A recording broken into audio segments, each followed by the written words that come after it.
Adeshewa, in her frustration, mimics the old woman's slow walk, clapping her hands mockingly.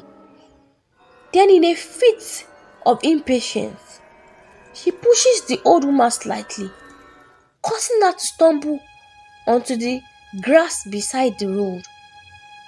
Adeshewa turns and walks back into her car without looking back. Adeshewa impatiently, "Let's go, what are you waiting for?" Driver, starting the car but glancing back at the old woman. "Princess, the old woman, she looks like she's not breathing." Adeshewa sharply, "How can you even see that from here? Don't be ridiculous, just drive." Driver, "But princess, we might need to help her. Maybe we should take her to the hospital. It's the right thing to do." Adeshewa angrily, "I have more important things to do than worry about some old woman. If you are so concerned, go get out and help her yourself. But if you step out of this car, don't bother coming back. You're fired." Driver hesitates, torn between duty and compassion, finally signing as he continues to drive away under Adeshewa's stern gaze. The car moves away, leaving the old woman behind as Adeshewa focuses on her own agenda, unmoved by the plight of the old woman. Old woman, from the ground, whispers faintly as Adeshewa leaves, "Since you show no kindness, may you one day feel the weight of your actions, just as you have made me feel today." As the news of Princess Adeshewa's pregnancy spread, Queen Yetunde felt they had to quickly arrange a wedding for her daughter and Chukwudi. They wanted to avoid any gossip about the princess. Chukwudi was very happy. He thought his plan to become the next king of Ile-Ife was working perfectly. But then, something unexpected happened. Chukwudi was out having fun with his friends when the police came and arrested him. It turned out he had scammed many people, including a very powerful man named Chief Obafemi. Chief Obafemi had seen Chukwudi at the party where he met the princess. Chief Obafemi gathered everyone Chukwudi had cheated and told the police. When Princess Adeshewa heard that Chukwudi was arrested, she was heartbroken and in despair. She thought the only person who could help her now was Kayode, the teacher she had been unkind to before. Desperate and distraught, Adeshewa sought out to Kayode, believing he might still hold affection for her. She found him in his garden, tending to his plants. With a forced smile, she approached him confidently. "Kayode, I am giving you the opportunity of a lifetime. Marry me and you will be the king."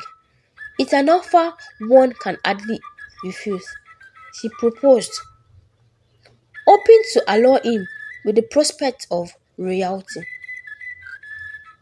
Kayode straightened up, wiping his hands on his apron as he looked at her with a mix of disbelief and disdain. "Adeshewa, your offer means nothing to me. You are a vile, spoiled human being, and there is no way I could ever spend my life with you. Not for all the riches in the world," he replied firmly. His words were cold and final, leaving no room for argument as he turned back to his plans, dismissing her as completely as he had once dismissed him. As the baby was born and the midwife lifted her up for the first glimpse, the room fell into a stunned silence, broken only by a nurse's exclamation in Igbo language. shocked, shocked by the baby's appearance. Chineke, leko si anya, meaning, oh my God, look at her face. This unexpected remark echoed in the delivery room, mirroring the surprise and concern of everyone present at the sight of the newborn's wrinkled face. After the baby was born, Princess Adeshewa cried a lot. She was very upset when she saw her baby's wrinkled face. Adeshewa, what did I do wrong?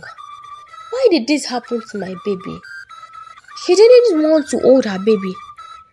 Whenever the nurses tried to give her the baby, Adeshewa wouldn't take her. She left all the baby's care to the palace maids. They were the one who fed her, bathed her, and took care of her every need. Adeshewa never even fed the baby herself. The only time Adeshewa touched the baby was late at night, when she thought no one was watching.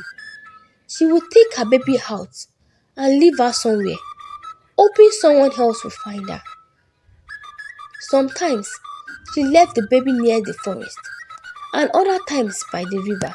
But each time, someone always found the baby and brought her back to the palace safely. The king and the queen sought help from a seer who showed them a vision of Adeshewa's mistreatment of the old woman and revealed that the curse could not be reversed, since the old woman hit a stone with her head and died when Adeshewa pushed her. They realized they had to love their granddaughter, Oluremi, as she was. Adeshewa was devastated by the truth. Her past actions haunted her, and she stayed alone a lot, feeling very guilty. Meanwhile, Oluremi, even though she looked different, grew up to be a kind and loving girl. Her grandparents loved her very much. The maid who overheard the story about the curse spread it throughout the kingdom. Some villagers, when they saw Adeshewa, would mock her or whisper about her cruel past.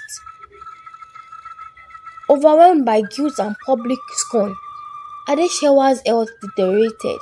She became a shell of her former self, spending her days in bed, paralyzed by regret, almost as if she had suffered a stroke. To the outside world, she became a forgotten figure, never seen again. As for Chukwudi, Adeshewa's scammer tutor and Oluremi's father, learned about the family's troubles after he got out of jail. Feeling ashamed and not being able to deal with what he had done, he left the village and no one knew where he went. After listening to this story, what is the most important lesson you've learned from it?